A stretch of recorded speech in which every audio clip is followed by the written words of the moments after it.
Finland saga season 3 के पहले episode में आपका स्वागत है। सीजन 1 में हमने देखा था थॉरफिन का एक बहुत ही एग्रेसिव रूप एंड सीजन 2 में थॉरफिन बिल्कुल चेंज होके नॉन वायलेंस मोड पे स्विच हो जाता है एंड वो एक बहुत ही डीप चीज रियलाइज करता है, आई हैव नो एनिमीज। उसके बाद इनर लीफ और बगाइस के साथ वो आइसलैंड पहुंच जाता है और अपनी फैमिली के साथ रीयूनाइट करता है। Season 3 the eastern expedition arc chapter 101 की शुरुआत में हम एक आदमी को देखते हैं जो बर्ड्स को देख रहा होता है। तभी पीछे से एंट्री होती है उसके बेटे की, जो बोलता है कि फादर मैं वापस आ चुका हूँ, मैंने बजारनी की लैंड खरीद ली है जैसा कि आपने मुझे बोला था, एक ऑफिशियल ट्रांजैक्शन थी वो। ये सब सुनने के बाद भी वो अभी भी बर्ड्स को देख रहा होता है। उसका बेटा फिर से उसे बोलता है फादर मैंने वो बिल्कुल सही तरीके से खरीदी है और हाफटन का नेम मैंने खराब नहीं होने दिया। ये जो इंसान खड़े होकर देख रहा है बर्ड्स को, इसका नाम हाफटन है। वो बोलता है कि एक क्रिया है। ये लड़का हैरान हो जाता है, क्या? फिर बोलता है कि वो टर्न है, तो ये बर्ड की स्पीशीज का नाम ले रहा होता है। फिर लड़का बोलता है कि ये सीगल्स लग रही हैं, जो कि टर्न समर बर्ड्स होती हैं, वो यहाँ इस सीजन में नहीं होती। फिर हाफटन टर्न को देखता है और बोलता है ये अपने झुंड से अलग हो गई,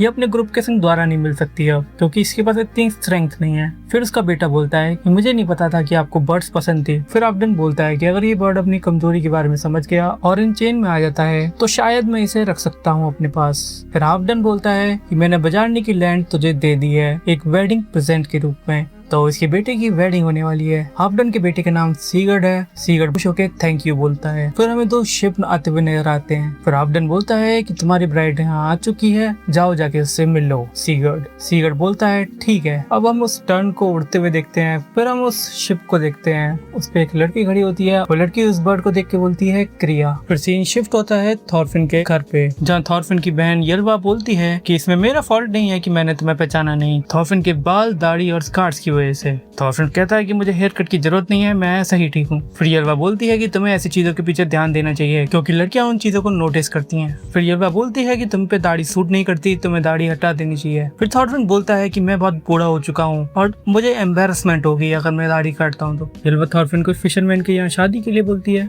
इसे सुन के थॉरफिन बिल्कुल ही शॉक हो जाता है। फिर यल्वा थॉरफिन को बोलती है कि तुम्हारी आवाज कब से भारी हो गई, अभी तक तो तुम्हारी शादी भी हो जानी चाहिए थी, शायद तुम बहुत लेट हो चुके हो। फिर थॉरफिन यल्वा से पूछता है वो कितने साल की है। यल्वा बताती है कि वो 17 की है और थॉरफिन बस 22 इयर्स का है और वो अभी 23 का होने ही वाला है जल्दी। यल्वा थॉरफिन से पूछती है कि उसने अब तक कैसे लाइफ जी अपनी, और बोलती है कि अब से तुम्हें थोड़ा सीरियस होकर सेटल डाउन हो जाना चाहिए। फिर थॉरफिन सोचता है कि एक फिशरमैन की लाइफ बुरी भी नहीं है, शादी करना, फिश कैच करने जाना डेली और बच्चे करना और फिर बूढ़े हो जाना, ये सब अच्छा तो है बट मुझे जाना होगा यहाँ से। थॉरफिन बोलता है मैं आज रात को सबको एक साथ बैठ के सब कुछ समझा दूंगा कि मैं क्या कर रहा था और अब मैं क्या करने वाला हूँ। फिर यल्वा बोलती है कि तुम मुझे पहले से बता सकते थे कि तुम्हारे कुछ प्लान्स हैं, तो मैं तुम्हें शादी के लिए बोलती ही। फिर थॉरफिन बोलता है कि मैं तुम्हें बताने वाला था पर तुमने मेरे को पंच कर दिया उससे पहले। फिर यल्वा बोलती है कि तुम ज्यादा ही दूर जा रहे हो क्या। थॉरफिन बोलता है हाँ सॉरी। फिर यल्वा थॉरफिन का हेयर कट कर देती है। फिर शाम के वक्त सब हंस रहे होते हैं थॉरफिन का हेयर कट देखते हुए। फिर थॉरफिन सोचता है कि मुझे ये सब नहीं करना था और इनर बोलता है क्या ये इतना बुरा है,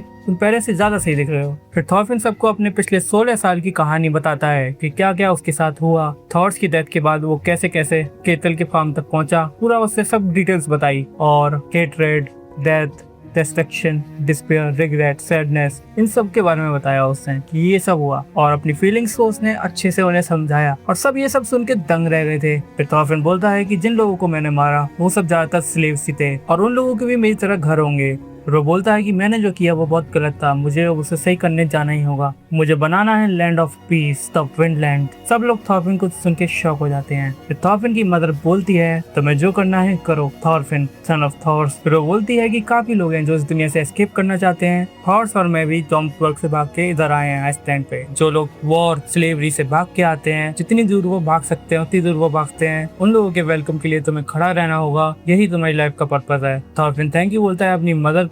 फिर एक और फैमिली मेंबर बोलता है विंडलैंड जैसा एक कंट्री बनाना एक बहुत बड़ा कमिटमेंट है, तुम्हें इसके लिए सोना चाहिए होगा, बहुत सारा सोना, क्या तुम्हारे पास इतना इन्वेस्टमेंट है। थॉरफिन बोलता है हाँ मुझे किसी से उधार लेना होगा और मैं उसी के लिए आइसलैंड पे आया हूँ स्पॉन्सर ढूंढने के लिए। फिर वो बोलता है तुम्हें उधार चाहिए, उसके लिए यहाँ पे एक ही इंसान है जिसके पास इतना पैसा है, उसका नाम है हाफटन। फिर थॉरफिन बोलता है हाँ हाफ डन से ही। फिर वो बोलता है इतनी जल्दी एक्साइटेड मत हो जाओ, तुमने सही से मेरी बात सुनी नहीं। हाफ डन के साथ इन्वॉल्व होना एक अच्छी चीज नहीं है, वो एक विलन की तरह है, तुम्हें उससे कोई पैसा नहीं मिलने वाला, बल्कि अगर वो तुमसे कुछ चोरी नहीं कर पाया तो तुम लकी हुए। आपको ये एक्सप्लेनेशन कैसा लगा कमेंट सेक्शन में जरूर बताइएगा। मिलते हैं नेक्स्ट एपिसोड में, तब तक अगर आपको ये वीडियो अच्छी लगी हो तो वीडियो को लाइक और चैनल को सब्सक्राइब करना मत भूलना।